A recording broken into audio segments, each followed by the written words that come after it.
I feel it's Yeah. unfair to tell someone that, oh, your program is easier than ABC. It's not, because we all Yeah. have different ways of, facing these challenges.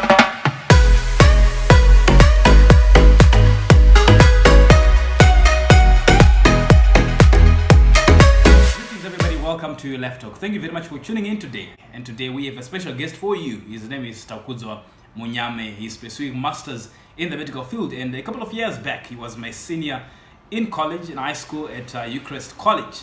And I'll just leave it to you, Takudzwa, for you to just give a brief synopsis of who you are, what you're doing, for the sake of those that do not know who you are. All right. Thank you, Anisi. I'm Takudzwa. I studied medicine. Currently, I'm a postgraduate student who's also taking a Master of Science in Public Health and Yep. Administration. I'm from Zimbabwe. I grew up in Mutare. I learned at Eucharist College. That's where I met you, right? Yeah, definitely. You treated me well when I was still your junior, hey? Otherwise, if you treated me badly, I don't think I'm going to be having this. Or maybe I just forgave you. You never know.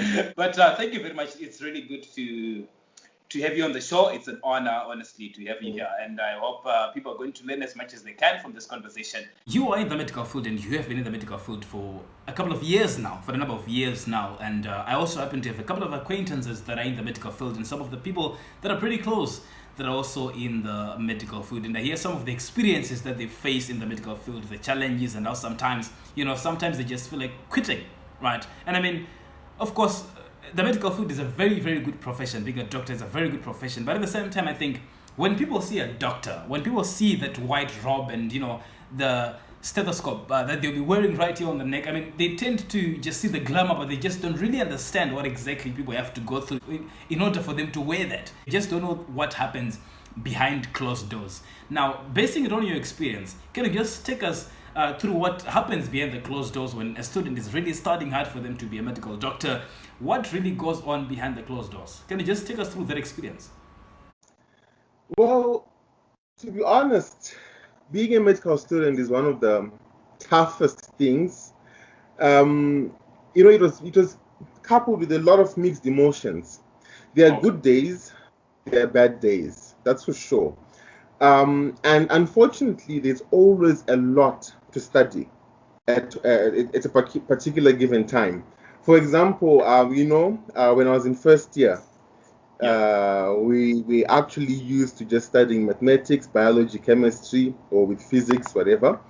And then now the shock of first year, they don't even have the time to tell you or that transition from A level to medicine. I remember my first day in class. It was anatomy class. That first day was horrific because they did not even tell us what to expect. We just got there, and the guy gave a brief explanation of things, told us to go and study for an hour, and we had to write a test that same day. It was Greek to you, huh? Yeah, it was challenging, and it's unfortunate that sometimes not all universities have that facility where a student can go and seek help. Even Yeah. normal counseling and all. Not all universities have that facility, and now it's a challenge because many medical students end up becoming depressed. And the sad part is usually they have no one to speak to, unfortunately. And it's unfortunate, really, because sometimes you can actually seek help from someone, and they'll tell you, "Oh, I went through the same thing, so why can't you?" Yeah.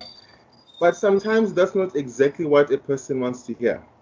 They just Yeah. want someone who listens, understands what they're going through, and if there's a way to actually help them out. It's a disaster. But to be honest, to be honest with you, it actually needs someone to endure, to persevere, to be able to, pass through all those challenges. I can't say it's easy. It wasn't easy for me. But by the grace of God, we succeeded all those 6 years of medical school. Wow, I think you've highlighted something that is very, very important in the sense that, there are sometimes when you're pursuing something, in the midst of pursuing something, and then the going gets really tough. Things get really tough, and when you ask for advice from somebody, all they tell you is, so and so and so and so did it. Such and such a person did it, and so can you. You can do it too. Oh, and as much as that is very true, but I think at times you just need somebody to listen to you. You just need somebody who's going to act like a sponge just to hear what you have to say. Not necessarily give you advice, but just to hear what you have to say. Now, in your own experience, coming back to you, have you ever felt like quitting at some certain point in time? Like just giving up because things were hard? I mean, the pressure can get tough, and some people can complain that, hey, maybe this is not the right field for me. Several times I actually had that feeling. I remember in third year, things got so messed up because all the difficult subjects were in that year. There was pathology, there was clinical pharmacology. There were so many weird courses for me. And it actually got to that point where I was like, you know what? I don't think I was supposed to be here. I should have actually studied something else.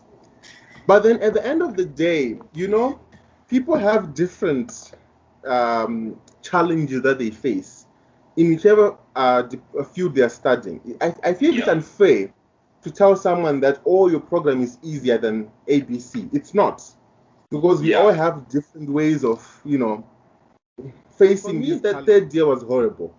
And I remember there was a day I woke up and I was just tired. I was like, you know what? I'm not going to school. This is where it ends. So I remember that day I spent the day in bed. I was watching my series, Family Guy. That's how I spent it. And everyone else was in class. And they're all calling me. What happened? And, eventually I had to put my phone on flight mode because I didn't want anyone to bother me. But eventually I had to tell myself, you know what? I have to finish the race. Sometimes you don't need someone to tell you that you need to continue. You just need to, sit up straight and tell yourself, this is what I have. I have to face this challenge. And I know I'm going to conquer. When it's coming from within, you actually feel so much better as compared to being told by someone at times. Let's say, hypothetically speaking, let's say somebody is in the exact same situation as you were in a couple of years back. Now, we have heard the story. You have been there, you've done it. You were able to sail through. Now you're pursuing masters. But let's say there's a younger version of yourself who finds themselves soaked in the exact same situation that you were in a couple of years back. They just don't want to go to school anymore. They feel like quitting. They feel like giving up. They've got mixed emotions. They're even doubting themselves if they chose the rightful field for them because things are just hard. What words do you have for that person? What advice do you have for that particular person, considering you have been through it? Well, it's all part and part of learning. Even right now with my postgraduate, I still have days I'm like, I don't want to do this anymore. It has to be there. That feeling has to come. But sometimes it's always good to have someone to talk to. That's for a start.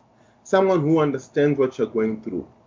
Someone whom you can spend time, not necessarily talking about medicine or whatever program the person is studying, but just someone to spend time with, talking about other things. Sometimes we as students, we don't give ourselves time to re-energize ourselves, to enjoy nature, for example.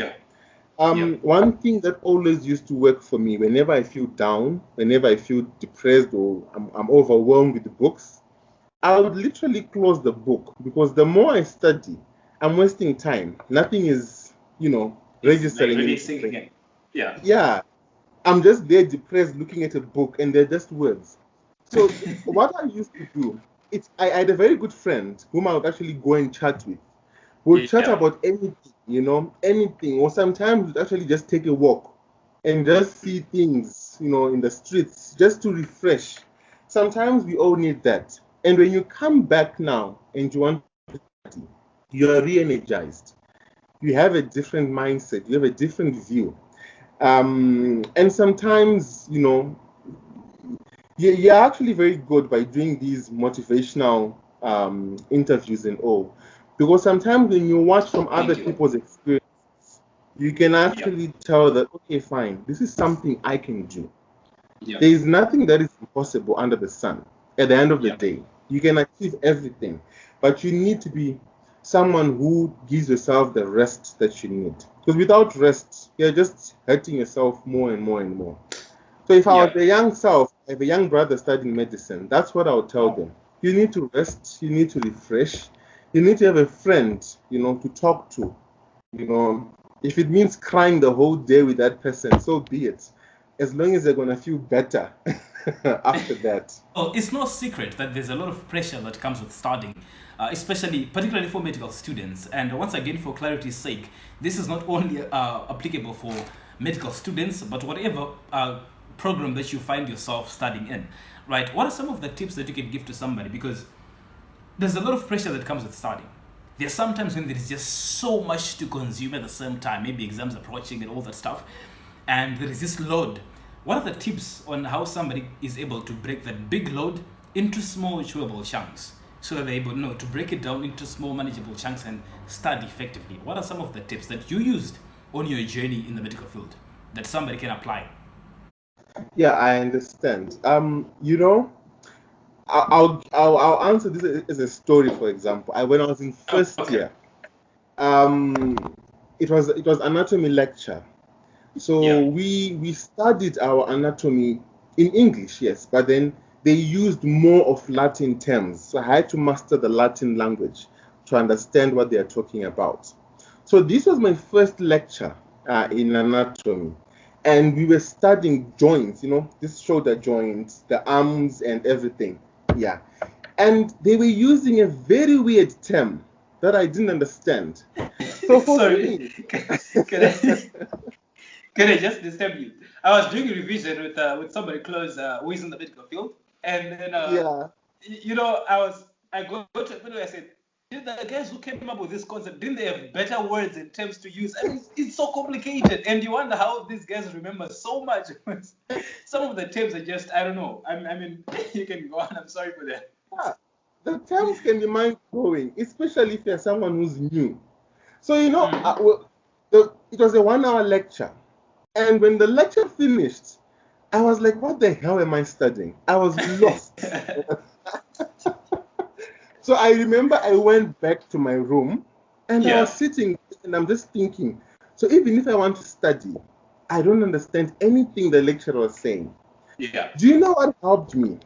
It was actually going online, YouTube, and finding videos that actually explain it at a pace that you can understand, with simple terms. And when I realized that the word they were talking about means joint, I felt so stupid. I was like, this is something so easy. And the moment I realized what that word meant, everything became easy for me. Yeah. So sometimes when we are studying, especially in medicine, we have those concepts where they are so abstract. You need to know what they're talking about. You need to have seen it, And sometimes it's actually very good to actually look at pictures, to look at videos. There is for those studying medicine, of course, there are videos from YouTube. They are written osmosis. Okay. Yeah. They are actually very good. They don't give an in-depth learning of the concept, but they give you the foundation that you need to know. And they are usually 5 minutes long, maybe a maximum of 10. And once you watch it, you actually understand. And when you now go back to your books, it's way easier to actually grasp everything that they're talking about. Well, sometimes, honestly, you can go for a lecture, you can be so religious when it comes to lectures, but you actually understand 5% or 10, unfortunately. And then the rest is your own self-work that you need to do. For me, videos used to help, just to understand what's happening, and then I'll study. Yeah. And I learned this in first year, when I had that term I didn't know. only to find out it's a joint that they were talking of. Well, what are your last words to somebody who is in the? I mean, we've talked about it. Sometimes you just feel like quitting. I haven't been in the medical field myself, obviously, but there are times, when you're in the field and you feel like things are pretty hard. You find yourself at the edge. You have given some of the tips and advices for somebody who wants to quit. But what would be your last words of advice to somebody who is going through a hard time in whatever program that they're starting? Could it be medical field, business, engineering, whatever the case might be? But what are your last words for them? Well, my last remarks for them, they should not give up. That's the main theme that they should always remember. They should not give up. It's not easy, I know. It's difficult. They face many challenges. They want to cry. It's okay. But they should not give up. They should actually imagine themselves wearing that stethoscope with a white coat, or being called to the operating room, and then you have to announce, "Can I have the scalpel?" They can actually achieve that. It's something that they can have, in their future. Someone once told me, something good doesn't always come easy. If you see something that comes so easy in life, it's not always that it's going to last. The moment they're going to have their bachelor's degree in medicine and surgery, they'll feel that they actually earned it, and they'll be so proud of themselves. So they should just not give up. They should actually follow what I was saying. If they need to rest, they need to get that rest. If they need someone to talk to, they need someone to talk to. But at the end, they should constantly remind themselves, "I can do it. I can do it. It's possible. They can achieve it. They can even achieve a PhD. There's nothing impossible under the sun. It's challenging, yes, but with time, it gets better. It actually does get better."